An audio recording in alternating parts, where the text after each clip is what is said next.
નમસ્કાર દર્શક મિત્રો, આપ નિહાળ રહ્યા છો સાઈ ગ્રુપ મીડિયા હાઉસ દ્વારા સંચાલિત નવસારી લાઈવ અને ઝટપટ ન્યૂઝ. દિવસભરની ઘટનાઓથી અવગત કરાવતું એકમાત્ર બુલેટિનમાં જુઓ દેશ અને દુનિયાના આજના મહત્વના સમાચાર.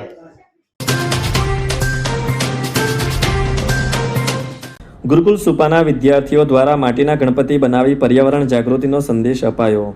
નવસારી જિલ્લામાં પર્યાવરણને બચાવવા માટે માટીના ગણપતિની મૂર્તિઓનો ઉપયોગ કરવા અંગે જિલ્લા વહીવટી તંત્ર દ્વારા જનજાગૃતિ ફેલાવવા વિવિધ કાર્યક્રમોનું આયોજન કરવામાં આવી રહ્યું છે.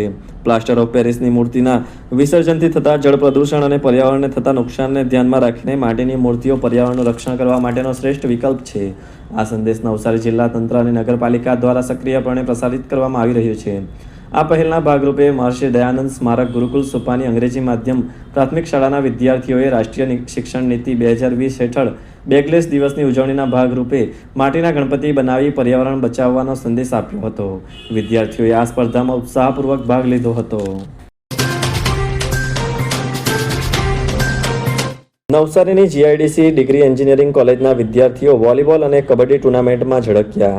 વીવીપી રાજકોટમાં યોજાયેલ જીટીયુની આંતર ઝોન વોલીબોલ ટુર્નામેન્ટ ભાઈઓમાં ઝોન 5માં સુરતનું પ્રતિનિધિત્વ કરનાર જીઆઈડીસી ડિગ્રી એન્જિનિયરિંગ કોલેજની ટીમ ચેમ્પિયન થઈ. આ ટીમ અગાઉ 4/8/2025ના ઝોન 5ની ટુર્નામેન્ટ જે જીઆઈડીસી ડિગ્રી એન્જિનિયરિંગ કોલેજ ખાતે યોજાયેલી હતી એમાં વિજેતા થઈ રાજકોટ મુકામે રમવા ગઈ હતી. આ સ્પર્ધામાં ટીમના કેપ્ટન દીપેન ટંડેલની આગેવાનીમાં નીલ ટંડેલ, નીવ ટંડેલ, રાહી ટંડેલ, ધ્રુવ ટંડેલ, હેનિલ ટંડેલ, રોશન ટંડેલ, નીલ ટંડેલ, સ્મિત ટંડેલ, માધવ ટંડેલ, ધ્રુવ બડકાઈ અને તપસ્સુ ટંડેલે પોતાનું કૌશલ્ય બતાવતા ટીમ સતત છેલ્લા 3 વર્ષથી પ્રથમ ક્રમે રહી હેટ્રિક સિદ્ધિ પ્રાપ્ત કરી હતી. ખેરગામના ઉપસરપંચની સર્વાનુમતે વરણી. થોડા દિવસો પહેલા સ્વરાજ્યની પેટા ચૂંટણી યોજાઈ હતી, જેમાં ખેરગામ તાલુકાના જામનપાડા ગામે 2 સભ્યની ચૂંટણી થઈ હતી, જેમાં ભાજપ તરફથી ઉમેદવારી નહીં કરીને 2 બેઠક કોંગ્રેસના ઉમેદવારને બિનહરીફ ધરી દેવામાં આવી હતી. પરિણામે 5 સભ્યો બંને પક્ષના થયા હતા. ઉપસરપંચની નિમણૂક માટે બંને પક્ષે સંમત થઈ ભાજપના ચુસ્ત અને સમર્પિત કાર્યકર ધીરુભાઈ મહાલાની પસંદગી કરવામાં આવતા તેમને બિનહરીફ ઉપસરપંચ પદે નિમવામાં આવ્યા, જેમને સભ્ય પ્રવીણાબેન, લલિતાબેન, રીનાબેન, સરપંચ કોકિલાબેન, વરિષ્ઠ નેતા કરસનભાઈ, ડોક્ટર અમિતભાઈ તથા સભ્યોએ અભિનંદન પાઠવી શુભકામનાઓ આપી હતી.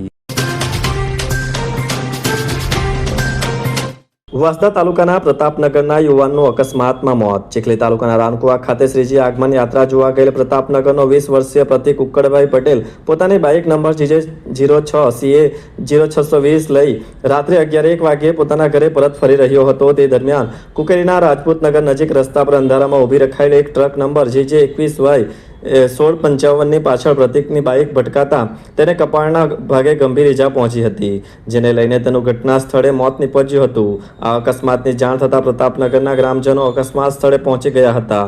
આ દુઃખદ ઘટનાને લઈને પ્રતાપનગરના યુવાનોમાં શોક પ્રસર્યો હતો. આ અકસ્માત અંગે મૃતકના પિતા ઉકળભાઈએ વાંસદા પોલીસમાં ફરિયાદ નોંધાવતા પોલીસે ગુનો નોંધી આગળની કાર્યવાહી હાથ ધરી છે.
નવસારીની નારણલાલા લો કોલેજના કાનૂની વિદ્યાર્થીઓએ સ્પર્ધામાં લહેરાવ્યો પરચમ.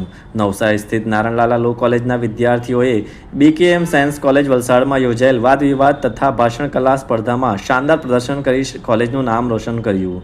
કોલેજ તરફથી 4 વિદ્યાર્થીઓએ ભાગ લીધો હતો, જેમાંથી 3 વિદ્યાર્થીઓએ વિજેતા સ્થાન મેળવ્યું, જેમાં રાજપૂત પ્રાજલે પ્રથમ સ્થાન, સાક્ષી માસ્ટરે દ્વિતીય સ્થાન તેમજ પ્રજાપતિ નિશા શ્યામલાલે ચતુર્થ સ્થાન મેળવી સફળતા મેળવી. કોલેજના પ્રિન્સિપાલ ડોક્ટર કેતનાએ વિજેતાઓને અભિનંદન પાઠવ્યા હતા. સ્વદેશી અપનાવવાનો નકલી નારો આપીને પાછલા બારણેથી વિદેશી કપાસ ભારતમાં આયાત કરવાના હલકી કક્ષાના નિર્ણયનો આમ આદમી પાર્ટી દ્વારા વિરોધ કરવામાં આવ્યો. મોદી સરકાર દ્વારા કપાસની આયાત ઉપરનો ટેક્સ શૂન્ય કરવામાં આવ્યો છે, જેના કારણે વિદેશી કપાસની ખૂબ આયાત થશે અને ભારતના ખેડૂતોએ ઉત્પાદિત કરેલા કપાસના પૂરા ભાવ નહીં મળે. આમ સ્વદેશીના નામે છેતરપિંડી કરી રહેલ ભાજપના નિર્ણયનો વિરોધ આપ દ્વારા નવસારી સહિત આખા ગુજરાતમાં કરવામાં આવ્યો.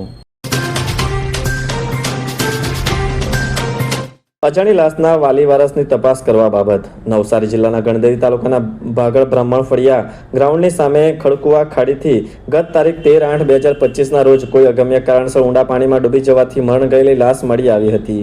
કોહવાઈ ગયેલી હાલતમાં મળી આવેલ અજાણ્યા પુરુષની લાશ ઉંમર વર્ષ આશરે 40 થી 50, શરીરે કાળા કલરનો ફૂલબાઈનો શર્ટ જેના ઉપર સફેદ કલરની ફૂલવાળી ડિઝાઇન છે તથા કમરના ભાગે કાળા કલરનો પેન્ટ તથા ચીકણી કલરનો જાંઘિયો જેના ઇલાસ્ટિક પર અંગ્રેજીમાં બિગ બર્ડ લખેલું છે.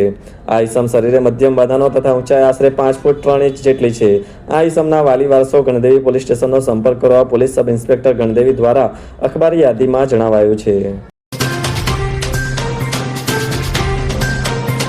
ગણેશ સિસોદરા ગામની નવયુવતી ગુમ. ગણેશ સિસોદરા બ્રાહ્મણ ફળિયો તાલુકા જિલ્લા નવસારીના રહેવાસી કિરણકુમારી કછુઆરામ શંકરજી પુરોહિત ગત તારીખ 21/8/2025ના કલાક 23:30 થી 22/8/2025ના કલાક 2 વાગ્યા સુધીના આસપાસ પોતાના ઘરેથી કોઈકને કહ્યા વગર ક્યાંક ચાલી ગયેલ છે. તેણી ઉંમર વર્ષ 20, શરીરે પાતળા બાંધાની અને રંગે ગૌવર્ણ અને ઊંચાઈ આશરે 5 ફૂટ 3 ઇંચ તથા લાંબા કાળા અને વાકડિયા વાળ છે અને તેણીએ શરીરે આકાશી બ્લુ કલરનો પંજાબી ડ્રેસ પહેરેલ છે અને તેણીના શરીરે કોઈ ટેટુ નથી અને તેણીએ ધોરણ 12 સુધી અભ્યાસ કરેલ છે અને ગુજરાતી, રાજસ્થાની, હિન્દી તથા અંગ્રેજી ભાષા જાણે છે. જે ગુમ થયેલ છે જેના અંગે કોઈને જાણકારી મળે તો પોલીસ ઇન્સ્પેક્ટર નવસારી રૂરલનો સંપર્ક કરવા અખબારી યાદીમાં જણાવાયું છે. ખારેલ ઓવરબ્રિજ નીચે ખાડાઓનું સામ્રાજ્ય. ગણદેવી તાલુકામાંથી પસાર થતા નેશનલ હાઈવે નંબર 48 ઉપર આવેલ ખારેલ ઓવરબ્રિજ નીચે પડેલ ખાડાઓને લઈને વાહન ચાલકોમાં ભારે આક્રોશ ફેલાયેલો જોવા મળે છે. આ ખાડાઓને લઈને સતત અકસ્માતનો ભય સેવાઈ રહ્યો છે, છતાં તંત્ર બેદરકારી દાખવી રહ્યું છે. ખારેલ ઓવરબ્રિજ નીચેનો માર્ગ 24 કલાક ધમધમતો રહે છે, કેમ કે અહીંથી નાસિક સાપુતારા જવા માટે ટૂંકો માર્ગ હોય ભારે વાહનો પણ આ માર્ગનો વધુ ઉપયોગ કરે છે. અહીંથી રોજના હજારો વાહનો પસાર થાય છે. અહીંથી પસાર થતા ભારે વાહનો ખાડાઓને લઈને ભયજનક રીતે હાલક ડોલક થાય છે, જે એક દિવસ ગંભીર અકસ્માત નોતરશે એવું લાગી રહ્યું છે. આમ એક ખાડો તો એટલો મોટો છે કે અહીં બેરિકેડ મૂકવાની ફરજ પડી છે. અહીંથી પસાર થતા વાહન ચાલકો કેટલાય દિવસથી હેરાન પરેશાન થઈ રહ્યા છે, છતાં હાઈવે ઓથોરિટી અહીં ખાડા પૂરવાની તસદી લેતી નથી, જે એક ગંભીર બાબત છે. તો ખાડાઓનું મરામત તાત્કાલિક ધોરણે થાય જરૂરી બની રહ્યું છે. 22 વર્ષથી દરરોજ લાખો જીવનોમાં આશા અને આરોગ્યનું પ્રકાશ આપતી Kejal life in multi speciality hospital. અદ્યતન સુવિધા સાથેની હોસ્પિટલ, અનુભવી ડોક્ટરો અને ટેકનોલોજી સહિત ઓપરેશન થિયેટર્સ, આઈસીયુ અને NICU વિભાગ, 24 કલાક ચાલતી ઇમરજન્સી સર્વિસીસ, મેડિકલ સ્ટોર અને લેબોરેટરીની સુવિધા પણ ઉપલબ્ધ છે. હોસ્પિટલ સેવાઓ જેમ કે ઓર્થોપેડિક વિભાગ, મગજ અને સ્પાઇન વિભાગ, યુરોલોજી અને હૃદય રોગ વિભાગ, જનરલ સર્જરી વિભાગ. વાંસદાના માનકુનિયા રાયબોર જૂથ ગ્રામ પંચાયત વિભાજન અંગેની દરખાસ્ત ફાઇલ કરાઈ. વાંસદા તાલુકા પંચાયત કચેરી ખાતે તાલુકા વિકાસ અધિકારીને ગામના વધુ સારા વિકાસ, સુવિધા અને લોકોની સુખાકારી વધારવા ગ્રામજનો દ્વારા માનકુનિયા રાયબોર જૂથ ગ્રામ પંચાયત વિભાજન માટે મોટી સંખ્યામાં ગ્રામજનો, તાલુકા પંચાયત પ્રમુખ દીપ્તિબેન, જિલ્લા પંચાયત ન્યાય સમિતિના અધ્યક્ષ બાપજીભાઈ ગાયકવાડ તથા વાંસદા સંગઠન મહામંત્રી ડોક્ટર લોચન શાસ્ત્રી દ્વારા વિભાજન અંગેની દરખાસ્ત ફાઇલ આપવામાં આવી હતી. આ ગ્રામ પંચાયત વિભાજન માટે વલસાડ ડાંગ સાંસદ ધવલભાઈ પટેલ દ્વારા પણ વિશેષ ભલામણ કરવામાં આવી છે. સિસોદરા કન્યા શાળાના શિક્ષિકા ડોક્ટર ફાલ્ગુની રાઠોડની કલા મહાકુંભમાં અનેરી સિદ્ધિ. નવસારી જિલ્લા કક્ષાનો કલા મહાકુંભ સ્વામિનારાયણ ઇન્ટરનેશનલ સ્કૂલ નવસારી મુકામે યોજાયો હતો, જેમાં સિસોદરા કન્યા શાળા તાલુકો જિલ્લો નવસારીના ભાષા શિક્ષિકા ડોક્ટર ફાલ્ગુની રાકેશભાઈ રાઠોડે કાવ્યલેખન સ્પર્ધામાં પ્રથમ ક્રમ મેળવીને શાળાનું નામ રોશન કર્યું છે.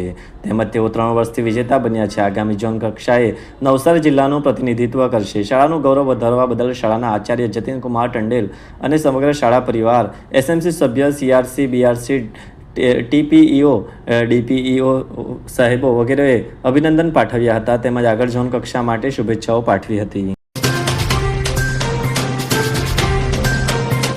પડઘા ગામે 41 યુવાનોનું રક્તદાન. પડઘા ગામે યોજાયેલા આ શિબિરનું આયોજન ધ્યાનાકર્ષક હતું. વરસાદી માહોલ હોવા છતાં કાર્યકરો મહોલ્લામાં રક્તદાતાઓને લઈ આવતા હતા.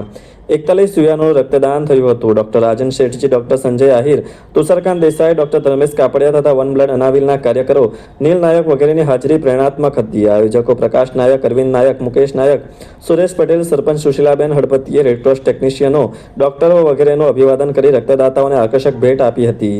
અર્થનાયક અને પ્રીતિ નાયકની ઉદ્ઘોષણાએ કેમ્પને મહેકતો કર્યો હતો. વાત કરીએ આજના હવામાનની તો આજનું મહત્તમ તાપમાન 31.5 સેલ્સિયસ જ્યારે લઘુત્તમ તાપમાન 23.5 સેલ્સિયસ રહ્યું હતું. હવામાં ભેજનું પ્રમાણ સવારે 88% તો સાંજે 92% રહ્યું હતું. હવાની ગતિ 5.4 કિલોમીટર પ્રતિ કલાકની ઝડપે દક્ષિણથી પશ્ચિમ તરફની રહી હતી.